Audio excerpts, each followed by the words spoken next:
Hello students, welcome to the English class. Well students, I hope you all have gone through the chapter. I have given in my last video lecture some of the very important questions from the chapter Indigo. I have completed with the explanation of the chapter line by line. I have taken lots of time to complete this chapter because I found in the classroom some of the students were asking me whether this chapter is important or not. Well students, I would like to tell you that this chapter is extremely important. The fact why this chapter is important because there are many other chapters which have been deleted, right? So as a result, Indigo becomes very much important. Okay, and moreover, when other chapters were there, Indigo was still very important at that time also, because one question we have seen usually comes from Indigo. It was quite comparing those board questions that have come for the last few years. We have found that Indigo has always appeared in one or the other as one of the other question, okay, has come. Okay, so in this video lecture today, I am providing some more question and answers, some more important question and answers. It is very natural that this video you will find that the writing and those printed words are quite hazy because it's a video being done from the PDF. So what I am going to do is that after this video I will be also sending you the PDF of the entire question answer. So please go through it. But in this video I am going to explain to you that which questions you should give more importance to. Okay, the first question that I have picked up is justification of title, that whether the title Indigo is justified or not, or whether this, because we have found that when I have explained you with the chapter, you have already seen that I have told you that the chapter can be divided into 3 parts. Right? So of course then Indigo is the entire chapter about Indigo? No, of course not, because the end part we have found that where social and economic background or their cultural backwardness had been given more importance to. Okay, but here we will find that but still the chapter is named as Indigo.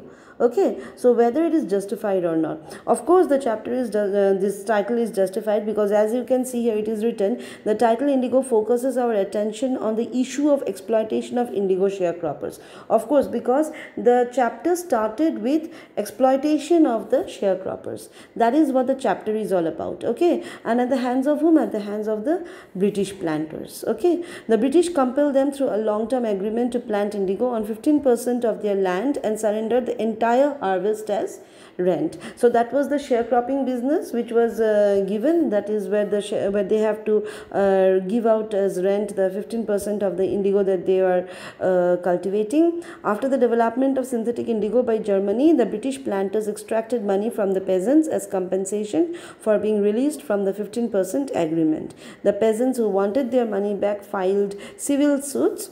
Rajkumar Shukla persuaded Gandhi to take up the case of indigo sharecroppers. So indigo sharecropping exemplifies the injustice of the British and the Indian submission to the British authority. So we find that the title Indigo is basically the story. This particular chapter has basically started from Rajkumar Shukla coming and taking Gandhiji to Champaran, isn't it? And then how Gandhiji came in contact with those Indian farmers, okay, and came to know about their plights and their miserable condition, isn't it? So we can easily say that yes, the chapter Indigo, the title Indigo is very much justified. Okay, right. Now next, if we proceed, there are a few more questions. If you see, there are short answer type questions. Here I have provided you around 7 short answer type questions. Okay, so you will find, I am going to give you the PDF of this entire thing, so you will find that which questions are important. Number 1 question: why did Gandhiji oppose C.F. Andrews helping him in Champaran? Okay, so why he opposed C.F. Andrews, we all know, because he did not wanted to have an Englishman as a prop, isn't it? He didn't want the help of an Englishman when they can do the work all by themselves, right? Second question, why did Gandhiji decide to go to Muzaffarpur before going to Champaran? So why did he go to Muzaffarpur? Because Rajkumar Shukla was an illiterate who could not provide the proper information to Gandhiji. So Gandhiji wanted to visit Muzaffarpur. Why? To inquire from the lawyers about the issue, because he wanted to know the basic thing. Okay, because Rajkumar Shukla could not provide him, he could only say about his problem, but what is the fact? Okay, what are the main problems, or how legal and illegal it is? Okay, that Gandhiji can come to know only through the lawyers. So therefore he went to Muzaffarpur only to consult with the lawyers regarding the problem, right? Okay. Number 3 question, how did Gandhi show that he cared for the cultural and social backwardness of Champaran villages? So how did Gandhi, another way the question that comes is, how did Gandhiji help the peasants of Champaran? Okay, so it was not only this what we can say, the indigo problem, okay, or the sharecropping problem, for which reason Gandhi went there. Of course, Gandhi went there mainly for sharecropping problem only, but after going to Champaran, what did he see? He saw that the peasants of the village were culturally and socially backward. Okay, so he wanted to uplift them, and they were crushed and fear stricken. Okay, besides being crushed and fear stricken by the British due to the sharecropper agreement. Okay, because of the sharecropper agreement, they were crushed and they were fear stricken. So not only they were socially backward and culturally backward, but they were very much terrified also. Okay, so Gandhiji freed them from exploitation by teaching them that they had rights and also supporters of their cause. Okay, so Gandhi taught them that they have a champion by their side, they have their own rights, so they need to fight for their rights. Okay, they need to fight for their rights, and whenever there will be any problem, there are defenders by their side. Okay, so whenever they need, they can call upon Gandhi. Okay, and what more did he do? Of course, the backwardness that Gandhi found there, he tried to tackle those backwardness by opening primary school, by improving the healthcare facility, and by teaching village personal cleanliness and community sanitation. Now I have told you in my one of the question also, I have told you to mark in your explanation. When I was giving the last video explanation, there only I have told you that what social and cultural improvement or upliftment did Gandhi do in Champaran district. So here already it is given. Number 1 is primary school, number 2 is health education, number 3 is cleanliness. Okay, these are the 3 most important social and cultural upliftment that Gandhi had tried to do in this Champaran district, right? Okay, now let's continue. Now, why did Gandhiji feel that taking the Champaran case to the court was useless? So why did Gandhiji feel that Champaran case, taking it to the court, is completely useless? Here it is said that Gandhi came to know about the plight of the peasant groups. Okay, plight means what? Plight means condition. Okay, that is, what is the condition of the peasant group? He came to know about that one in Champaran from his discussion with the lawyers. So when he went and had a talk with the lawyers made him acquainted about the condition, about the situation, okay, about this peasant. He came to the conclusion that the poor peasants were so crushed and fear-stricken that law courts were useless in their case. Okay, so why law courts were useless? The main reason is that these poor peasants were crushed and fear-stricken. That is very, very important. They were completely terrified. Moreover, these lawyers were asking what? They were asking with fees. Okay, that also we can see that law courts were useless in their case. Going to courts overburdened the sharecroppers with heavy litigation expenses. Litigation expenses means what? When they have to take their case to the court, they have to pay fees also there. Okay, so that was also a huge expense for these sharecroppers. What really needed to be done was to make them free from fear. So that is what is important. Okay, what exactly Gandhi wanted to do was that he wanted to make the peasants free from fear. So that was important. Not going to take the case to the court and fighting the case for the, that will not do any kind of help to the sharecroppers. First, they should be free from fear, right? Okay. What made the lieutenant governor drop the case against Gandhiji? We all know this answer. I have already explained you this part very nicely, because thousands of peasants held a spontaneous demonstration in Motihari. The officials felt helpless and the government was baffled. The pressure of the people was mounting. The judge didn't want to aggravate the situation. He held up the sentence for several days and finally released Gandhi without bail, thus dropping the case against Gandhiji. Okay, because of the continuous pressure created by whom? Created by the peasants. Okay, the peasants have created so much of pressure. Okay, they have done so much of demonstration in Motihari that this pressure of the people only made the lieutenant governor to drop the case. Okay, what was the use of this case? Okay, now Gandhi can easily roam around and collect more and more evidences and testimonials from the poor peasants, right? Okay. The Battle of Champaran is won. What led Gandhiji to make this remark? So why did Gandhiji make this remark? Okay, we can easily say that why Gandhi made this remark, because Gandhi have understood. Okay, let's read out the answer. Gandhiji asked the lawyers what they would do if he was arrested. The lawyers first replied that they would return home. But when Gandhiji asked them for a solution about the injustice to the sharecroppers, they realized their mistake. They thought that when a total stranger was ready to go to jail for the poor peasants, their going home would be utterly shameful. So when Gandhiji said that the Champaran case is won, okay, or the Champaran battle is won, Gandhi of course meant about whom? About the lawyers. Okay, when the lawyers said that when Gandhi will be arrested, they will have no leaders, so they will go back home, Gandhi rebuked them, isn't it? So then they came to know, or they realized, that this man, this Gandhi, who is completely new to this Champaran, who is not even from Bihar, he is risking his own life, his excuse me, his freedom, for the sake of this Champaran farmers. Okay, these people who were lawyers and belonging to Bihar, why would not they do something, okay, to their own state people? Okay, so therefore they had agreed to help Gandhi and said that they are also willing to go to jail along with Gandhi. Okay, as it is being said here, decided to follow Gandhi into jail. Okay, so they felt utterly shameful.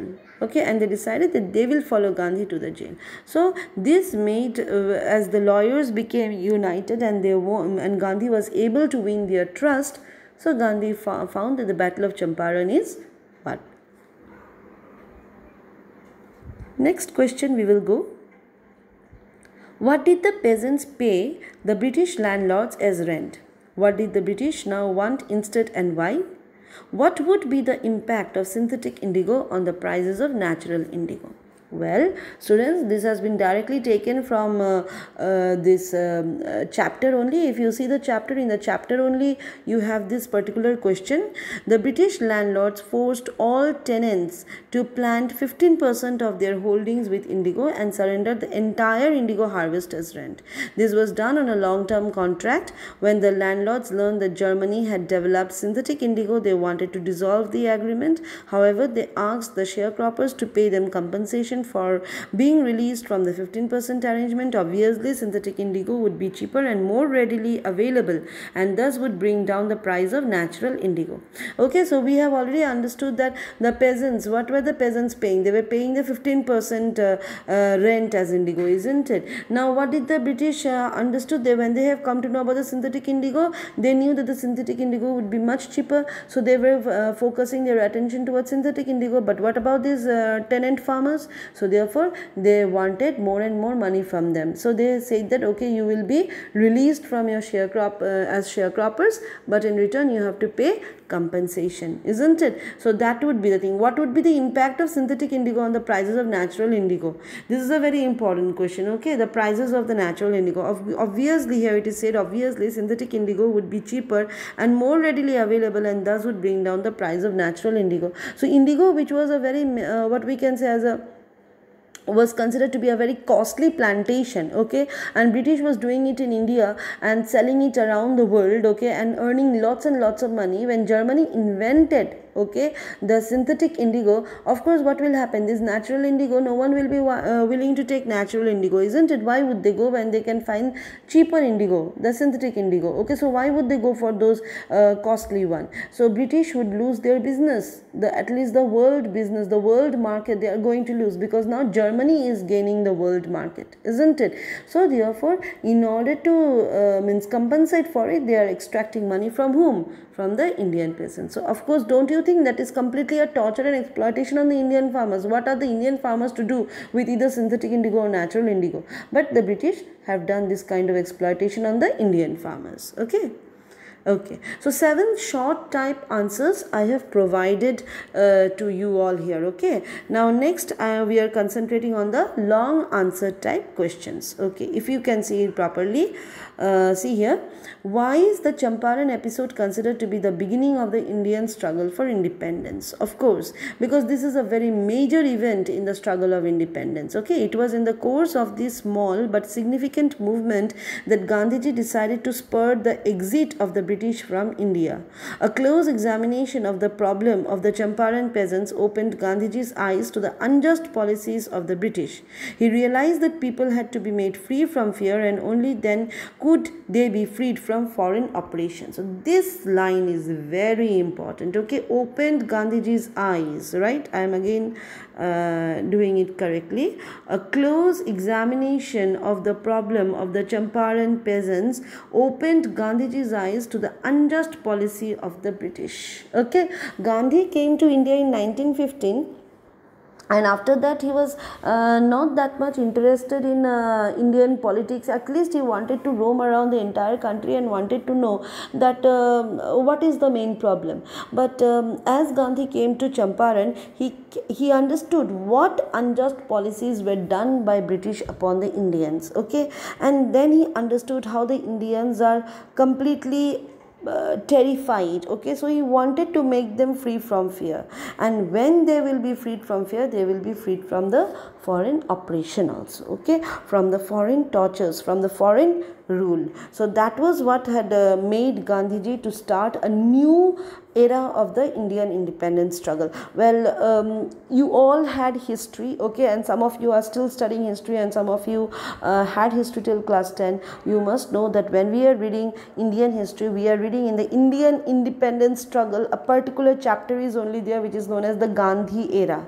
Okay, because Gandhi from 1917 till 1942 we have found that Gandhi, or 43-44 also, we have found that Gandhi had created a huge impact, isn't it, in Indian freedom movement. He had completely changed the entire, what we can say, the scenario, the entire face of the Indian independence movement. So of course this is important. That is, Champaran episode had already become an important turning point also, we can say, in Gandhi's political life also, and of course it was the beginning of the Indian struggle for independence. Okay, let's go to the second question. The Champaran episode was a turning point in Gandhiji's life. Already just now I was telling the Champaran incident is a turning point in Gandhiji's life.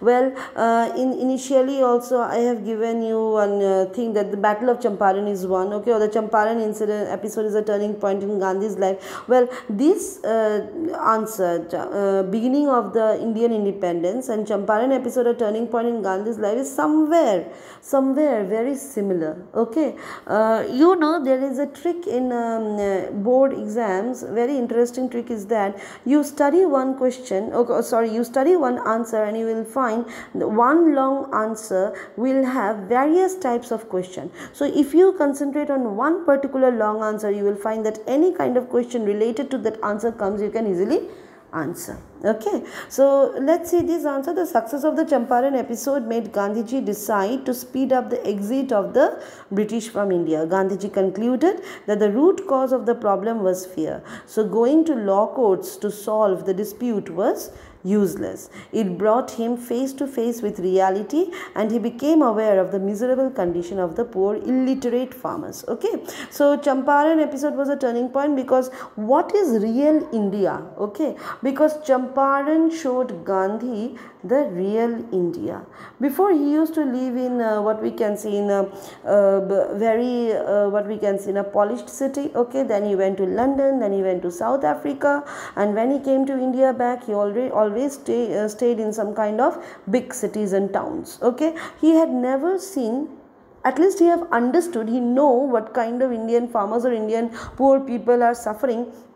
But the miserable condition of the poor, okay, what kind of problems, okay, practical day-to-day problems that they are facing, he could understand only after he came to Champaran. Okay, and therefore this Champaran episode became a turning point in his life. The first time when he was treated as an untouchable by Rajendra Prasad's servant, he had determined, he had got his determination at that point only, that he had to fight for these untouchables.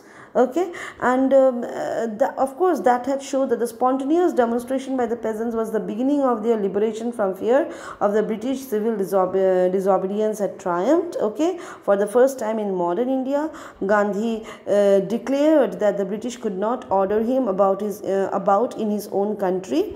Thus it was a turning point in his life, which also served as a source of strength and motivation for his future movements. Okay, so this suddenly, that the first what we can say, the first movement that he had done in India had only given him a very beautiful success.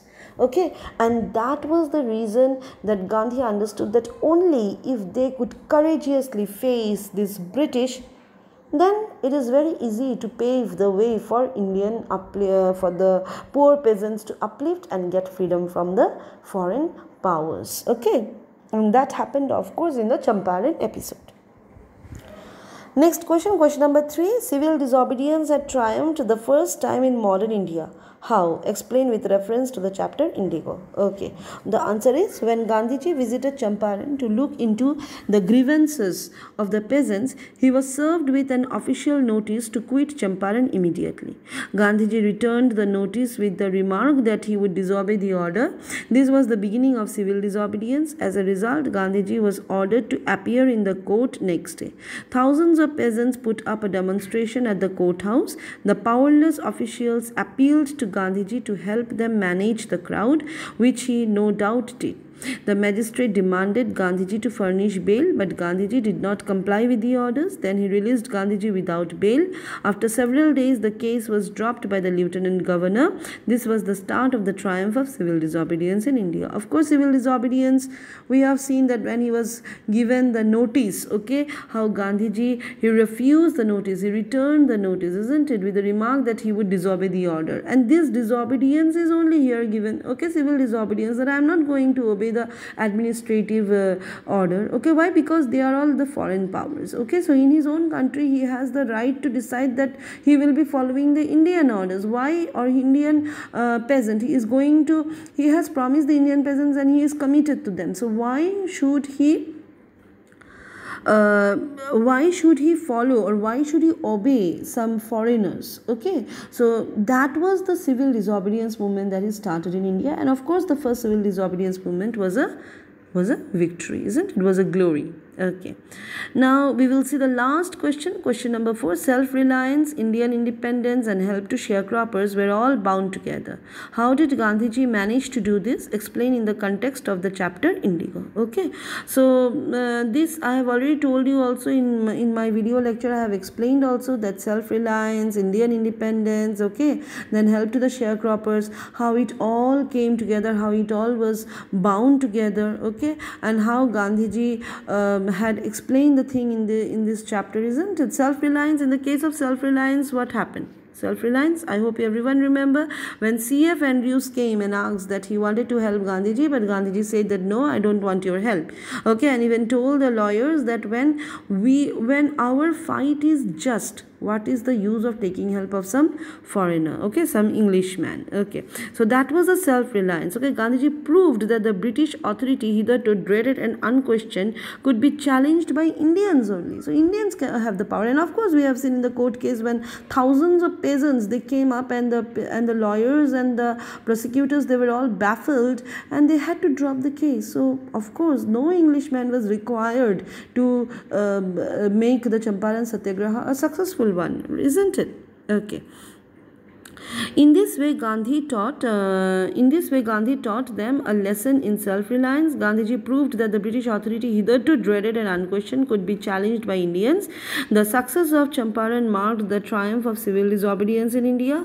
It was another stepping stone to the beginning of India's freedom movement. In a similar manner, the sharecroppers episode in Champaran was connected to the above two themes, isn't it? So, of course, when self-reliance is there, Indian independence is there, when they have when Gandhiji had found a new method, okay, to show their protest against the foreigners, okay, that is, they need to be, like, first of all they need to be freed from fear, then they are completely self-reliant, then independence will automatically come, okay. And help to sharecroppers, of course Gandhi came to Champaran to help the sharecroppers only.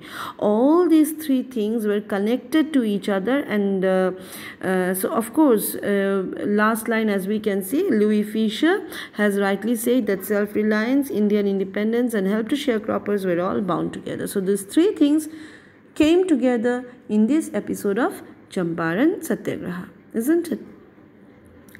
Well, students, I have given you 7 short type answers and 4 long questions, okay. So please go through this PDF, okay. In this video it might not be very clear, so I have provided the PDF also in your classroom. You can go through it, and during the explanation, if you have the PDF in front of you, okay, and the explanation, if you can listen it audio, if not the video also, at least if you can listen the audio also of this question answers explanation, then I hope it will help you all out, okay. And if in the question answers there is any kind of doubt, okay, you can clarify. Please feel free to ask me questions, okay. I will be there to help you all out, right?